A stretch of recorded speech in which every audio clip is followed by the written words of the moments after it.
আমাদের উপরে যখনই হামলা আসবে, যখনই কোনো স্বৈরতন্ত্র আবার আমাদের বুকের উপরে চেপে বসার চেষ্টা করবে, তখন আমরা এইভাবে জাতীয় ঐক্য আবার আমরা গড়ে তুলব। বন্ধুরা, ওসমান হাদি তিনি তার যে জীবন আশঙ্কা ছিল, বহুবার এটা নানাভাবে এটা ব্যক্ত হয়েছে।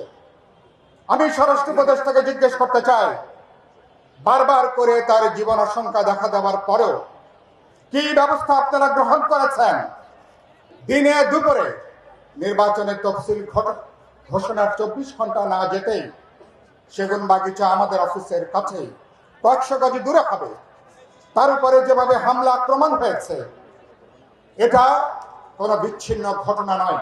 পরিকল্পিতভাবে ঠান্ডা মাথায় তাকে হত্যা করবার জন্য ঘাতকেরা পয়েন্ট ব্ল্যাঙ্ক দূরত্ব থেকে এই হত্যার চেষ্টা তারা চালিয়েছে। এর দায় দায়িত্ব অবশ্যই অন্তর্বর্তী সরকার, স্বরাষ্ট্র উপদেষ্টা, স্বরাষ্ট্র মন্ত্রণালয়কে গ্রহণ করতে হবে।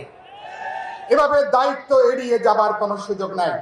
ম্যাক্স, দেশের সবচেয়ে শক্তিশালী 52.5 এন গ্রেডের পিসিসি সিমেন্ট। আমি বিস্মিত হয়েছি, তিনি 50 লক্ষ টাকা পুরস্কার ঘোষণা করেছেন হাদির ঘাতকদেরকে ধরিয়ে দেওয়ার জন্য। প্রকারান্তরের মধ্য দিয়ে তিনি জানিয়ে দিয়েছেন অন্তর্বর্তী সরকার, স্বরাষ্ট্র উপদেষ্টা তারা এই খুনিদেরকে ধরার জন্য তারা উপযুক্ত লোক না। যদি এটা হয়ে থাকে, অনতিবিলম্বে আপনার দায় দায়িত্ব নিয়ে পদত্যাগ করা উচিত। আমরা সবাই কি একমত তার ব্যাপারে? আমরা সবাই তার পদত্যাগ চাই। এই স্বরাষ্ট্র উপদেষ্টাকে দিয়ে নির্বাচন পর্যন্ত কি যাওয়া যাবে? নির্বাচন পর্যন্ত যাওয়া যাবে না। আগামী 24 থেকে 48 ঘন্টার মধ্যে স্বরাষ্ট্র উপদেষ্টাকে অবশ্যই দায়িত্ব স্বীকার করে তাকে পদত্যাগ করতে হবে। 2 নম্বর কথা, নির্বাচন কমিশনার বলেছেন এটা বিচ্ছিন্ন ঘটনা। হাদির উপরে হামলা ঠান্ডা মাথায়, খুবই কুল হেডে একটা পরিকল্পিত হামলা আক্রমণ। প্রধান নির্বাচন কমিশনারকে বলতে চাই, ওই চেয়ারে থেকে এরকম দায়িত্বহীন কথা বলা যায় না। অনতিবিলম্বে এই বক্তব্য আপনি প্রত্যাহার করবেন।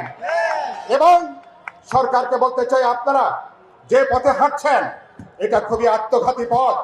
আমার জুলাই ফ্রন্টলাইনার, আমার রাজনৈতিক দলগুলো, অভ্যুত্থানের অংশীজন কেউ আজকে হামলাকারীদের নিশানার বাইরে নয়। সুতরাং আজকে এদের বিরুদ্ধে আমরা যেভাবে ঐক্যবদ্ধ হয়েছি, আমাদের মধ্যে ঐক্য নিয়ে নানা ধরনের আমরা ফাটল দেখছি। পরিষ্কার আজকে কথা, নানা প্রশ্নে বিতর্ক থাকবে, আলোচনা থাকবে, মত পার্থক্য থাকবে।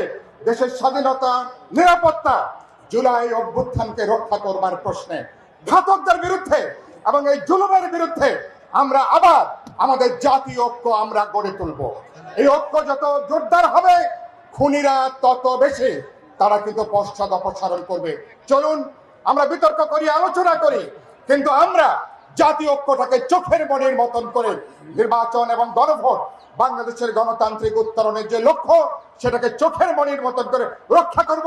বাংলাদেশকে রক্ষা করব, বাংলাদেশের গণতান্ত্রিক অভিযাত্রাকে, অভ্যুত্থানকে অবশ্যই জানবাজি করে সবাই আমরা একসাথে দাঁড়িয়ে আমরা রক্ষা করব।